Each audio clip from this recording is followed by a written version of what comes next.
Hi welcome പുതിയൊരു വീഡിയോയിലേക്ക് സ്വാഗതം. ഇന്ന് നോക്കുന്നത് നിങ്ങൾ ഈ ഒരു സമയത്ത് ഏതെങ്കിലും വ്യക്തികൾ മാനിഫെസ്റ്റ് ചെയ്യുന്നുണ്ടോ, ആ ഒരു പേഴ്സൻ്റെ എനർജിയാണ് നോക്കുന്നത്. ഇതൊരു പൈൽ റീഡിംഗ് ആണ്. അപ്പോൾ ഞാനിവിടെ 2 കാർഡ്സ് സെലക്ട് ചെയ്യും. അതിലേതെങ്കിലും ഒരു കാർഡ് നിങ്ങൾ സെലക്ട് ചെയ്തതിന് ശേഷം റീഡിംഗ് കാണാനായിട്ട് ശ്രദ്ധിക്കുക. നിങ്ങൾ ഏത് കാർഡാണോ സെലക്ട് ചെയ്യുന്നത് ആ ഒരു പേഴ്സൻ്റെ എനർജി ആ ഒരു കാർഡിലായിരിക്കും. അപ്പോൾ എന്തായാലും റീഡിങ്ങിലേക്ക് കടക്കാം.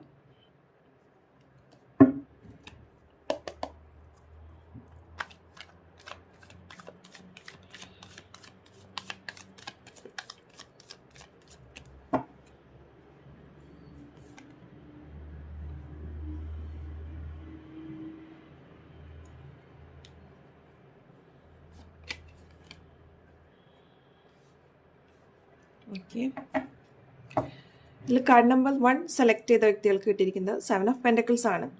അപ്പോൾ ആ വ്യക്തിയുടെ ഒരു എനർജി എന്ന് പറയുമ്പോൾ ഒരുപാട് നാളായിട്ട് നിങ്ങൾക്ക് വേണ്ടി വെയിറ്റ് ചെയ്ത് നിൽക്കുന്ന ഒരു എനർജിയാണ് ഇവിടെ കിട്ടിയിരിക്കുന്നത്. അപ്പോൾ ഈ വ്യക്തി നിങ്ങൾ ഒരുപാട് നാളായിട്ട് അറിയുന്ന ഒരു വ്യക്തിയാണ്. നിങ്ങളുമായിട്ട് നിങ്ങളുടെ കാര്യങ്ങളൊക്കെ ഒരുപാട് മനസ്സിലാക്കിയ ഒരു വ്യക്തിയാണ്. ആ വ്യക്തിക്ക് ഇതുവരെ ആ വ്യക്തി ആഗ്രഹിച്ച രീതിയിലുള്ളൊരു ഉത്തരം അല്ലെങ്കിൽ ഒരു അപ്രോച്ച് നിങ്ങളുടെ ഭാഗത്തു നിന്ന് കിട്ടാത്ത ഒരു വ്യക്തിയാണ് ഫസ്റ്റ് കാർഡ് സെലക്ട് ചെയ്തവർക്ക് കിട്ടിയിരിക്കുന്നത്. മാനിഫെസ്റ്റ് ചെയ്യുന്ന ഒരു പേഴ്സൻ്റെ എനർജി. സെക്കൻഡ് കാർഡ് മാനിഫെസ്റ്റ് ചെയ്ത വ്യക്തികൾ എന്ന് പറയുമ്പോൾ നിങ്ങളുടെ ലൈഫിൽ നിന്നും പോയ ഒരു വ്യക്തിയാണ്.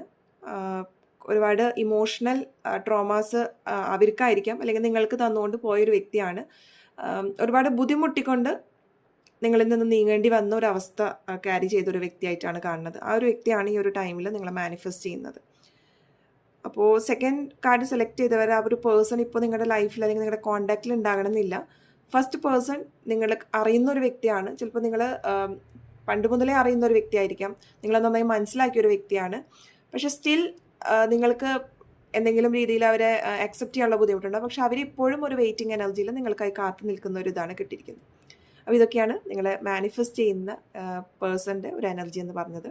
വീഡിയോ ഇഷ്ടപ്പെട്ടുവെങ്കിൽ തീർച്ചയായിട്ടും ലൈക്ക് ചെയ്യാനും ഷെയർ ചെയ്യാനും, നിങ്ങളുമായിട്ട് റെസനേറ്റ് ചെയ്തെങ്കിൽ തീർച്ചയായിട്ടും ഐ ക്ലെയിം എന്ന് കമൻറ്റ് സെക്ഷനിൽ രേഖപ്പെടുത്താൻ മറക്കരുത്. എല്ലാവർക്കും ഒരു ശുഭദിനം നേരുന്നു.